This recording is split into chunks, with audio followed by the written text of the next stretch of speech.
محمد وعلی آل محمد وبارک وسلم۔ تمام سننے والوں کو السلام علیکم۔ سورۃ البقرہ آیت نمبر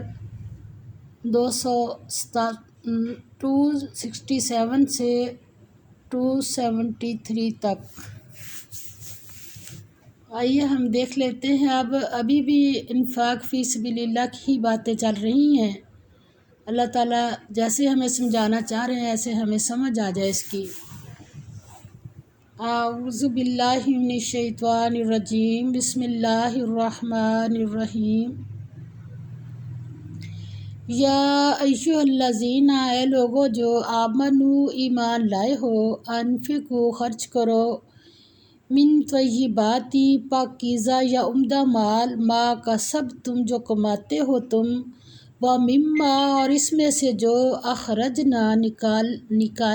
نکالتے ہیں ہم، لکم تمہارے لیے، کہاں سے، من الارض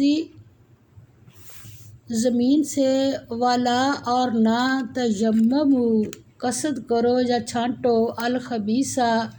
بری چیزیں، منہ اس میں سے، تنفقون جو تم خرچ کرتے ہو، ولستم اور نہیں ہو تم، بِآخِذِیہ ساتھ لینے والے اس کو، الا مگر ان یہ کہ تغمضوا آنکھیں بند کر لو، فیہ اس میں، وَاعْلَمُوا اور جان رکھو، ان اللہ بے شک اللہ، غنی بے پرواہ، حمید قابل ستائش ہے۔ اس میں فرمایا مومنو جو پاکیزہ اور عمدہ مال تم کماتے ہو اور جو چیزیں ہم تمہارے لیے زمین سے نکالتے ہیں ان میں سے اللہ کی راہ میں خرچ کرو، اور بری اور ناپاک چیزیں دینے کا قصد نہ کرنا کہ اگر وہ چیزیں تمہیں دی جائیں تو بجز اس کے کہ لیتے وقت آنکھیں بند کر لو، ان کو کبھی نہ لو، اور جان رکھو کہ اللہ بے پرواہ اور قابل ستائش ہے۔ تو اس میں ایسا ہرگز نہ کرو کہ جو چیز بیکار اور ردی ہو اس کو خیرات میں محتاجوں اور ضرورت مندوں کو دے دو، اور یہ گمان رکھو کہ اس خیرات کا تمہیں ثواب بھی ملے گا۔ کوئی تمہیں ایسی چیز دے تو کیا تم اسے لینا پسند کرو گے؟ تو پھر جو چیز اپنے لیے پسند نہیں کرتے وہ اپنے محتاج بھائیوں کے لیے کیوں پسند کرتے ہو؟ تم دوسروں کے ساتھ وہی رویہ رکھو جو اپنے لیے تم چاہتے ہو۔ نبی پاک صلی اللہ علیہ وسلم کی حدیث پاک کا مفہوم ہے کہ آدمی اس وقت تک مومن ہو نہیں سکتا جب تک جو چیز اپنے لیے پسند کرے وہی اپنے بھائی کے لیے نہ کرے۔ یہ بڑی ہی بہت اہم حدیث ہے۔ اللہ تعالیٰ اس کا ہمیں فہم عطا فرمائے اور ہمیں اس پر عمل کرنے والے بنا دے۔ آگے فرمایا شیطان یعیدکم خوف دلاتا ہے تم کو، الفقر تنگ دستی کا، ویأمرکم اور حکم دیتا ہے تم کو، بالفحشاء ساتھ بے حیائی کے، واللہ اور اللہ،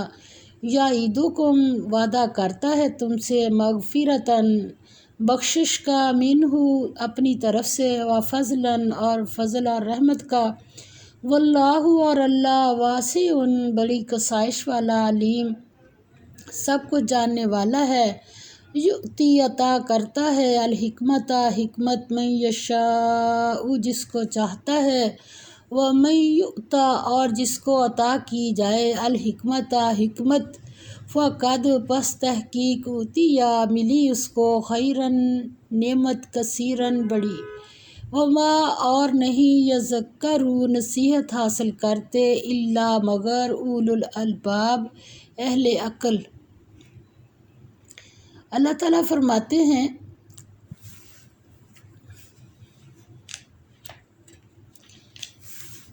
اور دیکھنا شیطان کا کہا نہ ماننا، وہ تمہیں تنگ دستی کا خوف دلاتا اور بے حیائی کے کام کرنے کو کہتا ہے، اور اللہ تم سے اپنی بخشش اور رحمت کا وعدہ کرتا ہے، اور اللہ بڑی کسائش والا اور سب کچھ جاننے والا ہے۔ وہ جس کو چاہتا ہے دنائی بخشتا ہے، اور جس کو دنائی ملی بے شک اس کو بڑی نعمت ملی، اور نصیحت تو کون قبول کرتے ہیں؟ وہی لوگ قبول کرتے ہیں جو عقل مند ہیں، بے عقلوں کے لیے کچھ بھی نہیں۔ شیطان انسانوں کو مفلسی سے ڈراتا ہے، آدمی میں ایسی سوجھ بوجھ پیدا ہونا کہ دنیا کے ظاہری نمائشی فوائد میں پھنس کر نہ رہ جائے، بلکہ حقیقی نفع نقصان کو سمجھ سکے اور اچھائی اور برائی کی راہوں کا ناشا بن جائے۔ ظاہر ہے کہ جو خود اعلیٰ درجہ کی صفات رکھتا ہو وہ برے اوصاف رکھنے والوں کو پسند نہیں کر سکتا۔ ایسی سوجھ بوجھ والی باتوں کو قرآن نے حکمت سے تعبیر کیا ہے، کیونکہ دیکھیں کہاں خرچ اور کیونکہ انفاق حکمت کے خزانے کی کلید ہے۔ حکمت سے مراد صحیح بصیرت اور صحیح قوت فیصلہ۔ یا اللہ مجھے بھی اور میرے تمام سننے والوں کو یہ عطا فرما دے۔ یا اللہ ہمیں صحیح بصیرت عطا فرما دے۔ فرمایا جسے حکمت مل گئی اس نے زندگی کی بڑی نعمت برکت حاصل کر لی اور وہ ہرگز شیطان کی راہوں پر نہیں جائے گا۔ شیطان کے تنگ نظر مریدوں کی نگاہ میں یہ بات بڑی عقل مندی کی ہے کہ آدمی دولت کو سنبھال کر رکھے اور ہر وقت اس میں اضافہ کی فکر میں رہے، لیکن مومن کے نزدیک یہ عین بیوقوفی ہے کہ مال تو وہی ہے نا جو کھا لیا، جو پہن لیا اور جو اللہ کے راستے میں دے دیا، باقی تو جب انسان کی وفات ہونے لگتی ہے تو حدیث پاک کا مفہوم ہے۔ آپ صلی اللہ علیہ وسلم نے فرمایا کہ سب سے زیادہ انسان کو فوت ہوتے وقت وہ حسرت ہوتی ہے جو مال وہ چھوڑ کے جا رہا ہوتا ہے کہ اب جا کے حساب تو میں نے دینا ہے اور عیش کرنی ہے پچھلوں نے۔ تو عقل مند جو ہے نا وہ اللہ نے یہاں اس کا کہ اس کو حکمت مل گئی۔ حکمت کیا ہے کہ اللہ کی راستے کے خرچ جو ہے نا جہاں بھی ہمارے سامنے آئے اللہ ہی لاتا ہے، تو ہم اس میں ذرا بھی نہ سوچیں، فوراً وہ خرچہ ضرور کریں۔ وما اور جو انفقتم خرچ کرو تم من نفقۃ خرچ سے، او نظر تم یا نظر مانو تم من نظر کوئی نظر، فإن اللہ تو بے شک اللہ یعلمہ جانتا ہے اس کو، وما اور نہیں للظالمین ظالموں کا من انصار کوئی مددگار، ان اگر تبدو فرمایا اور تم اللہ کی راہ میں جس طرح کا خرچ کرو یا کوئی نظر مانو اللہ اس کو جانتا ہے اور ظالموں کا کوئی مددگار نہیں۔ پھر فرمایا ان اگر تبدو ظاہر کر کے دو الصدقاتی خیرات فنعما تو کیا ہی خوب یا وہ، وَإِنْ اور اگر تخفوا چھپا کر دو ہاں اس کو،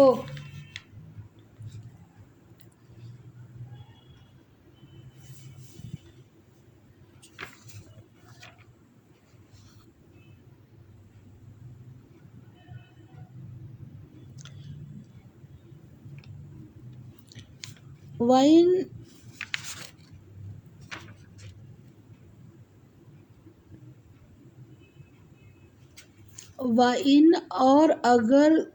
تخفوها چھپا کر دو اس کو، وَتُؤْتُوهَا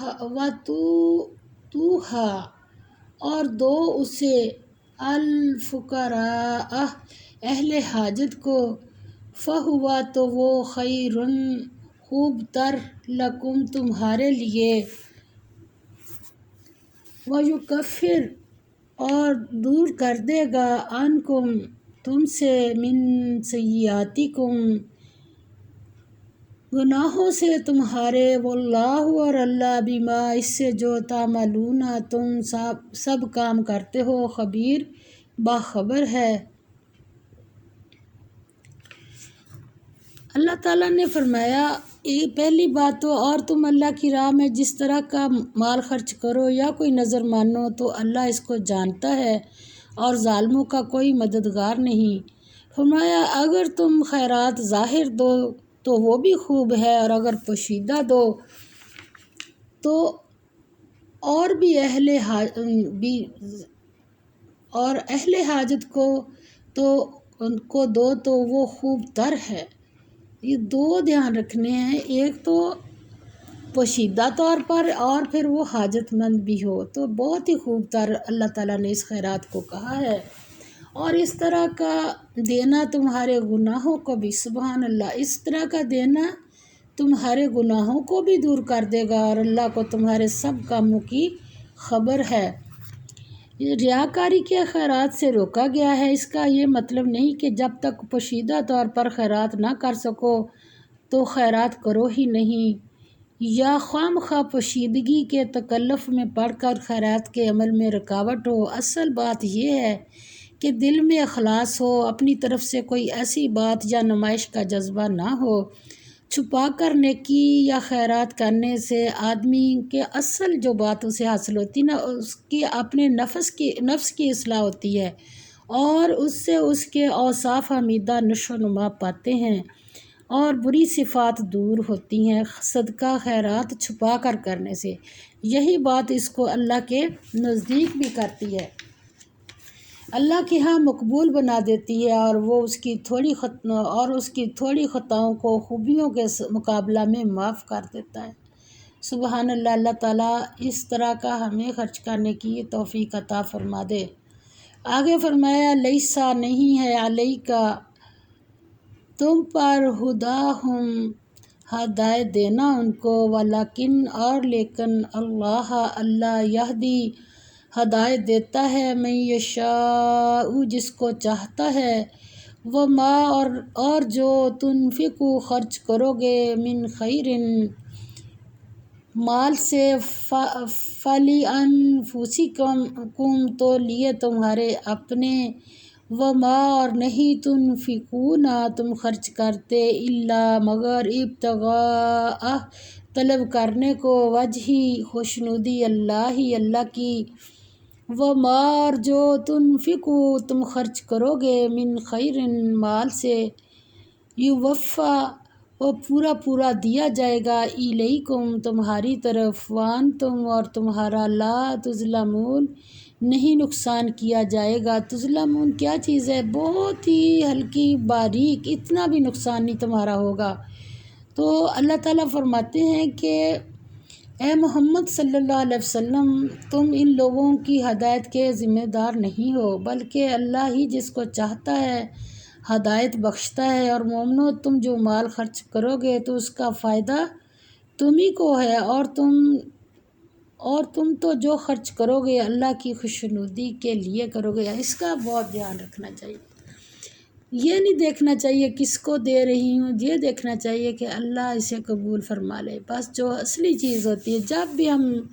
کوئی بھی نیکی کریں، صدقہ خیرات کریں یا اور کسی قسم کی نیکی کریں، تو دھیان صرف اللہ کی طرف رہنا چاہیے کہ اللہ اسے قبول بھی فرما لے۔ اور جو مال تم خرچ کرو گے وہ تمہیں دیکھیں تو اللہ ادھر ہمیں کیا تسلی کرا، وہ تمہیں پورا دے دیا جائے گا اور تمہارا کچھ نقصان نہیں کیا جائے گا۔ آگے اللہ تعالیٰ فرماتے ہیں، للفقراء واسطے حاجت مندوں کے، الذین جو احصروا محصور کیے گئے، فی سبیل اللہ اللہ کی راہ میں، لا یستطیعون نہیں طاقت رکھتے، ضرباً سفر کی، فی الارض زمین میں، یحسبوہم گمان کرتا ہے ان کو، الجاہل ناواقف، اغنیاء غنی، من وجہ سے، التعفف خودداری نہ مانگنے کی، تعرف تو پہچانتا ہے، ہم ان کو، بسیماہم سات چہرے یا قیافے سے، ہم ان کے، لا نہیں، یسالون سوال کرتے، الناس لوگوں سے، الحافاً لپٹ کر، وما اور نہیں تنفقو تم خرچ کرو گے من خیر مال سے، فإن اللہ تو بے شک اللہ، بھی اس کو علیم جانتا ہے۔ فرمایا، اور ہاں تم جو خرچ کرو گے تو ان حاجت مندوں کے لیے جو اللہ کی راہ میں رکے بیٹھے ہیں اور ملک میں کسی طرف جانے کی طاقت نہیں رکھتے اور مانگنے سے عار رکھتے ہیں، یہاں تک کہ نہ مانگنے کی وجہ سے ناواقف شخص ان کو غنی خیال کرتا ہے، اور تم قیافے سے ان کو صاف پہچان لو کہ حاجت مند ہیں اور شرم کے سبب لوگوں سے منہ پھوڑ کر اور لپٹ کر نہیں مانگ سکتے، اور تم جو مال خرچ کرو گے کچھ شک نہیں کہ اللہ اس کو جانتا ہے۔ یہ کیا بات ہوئی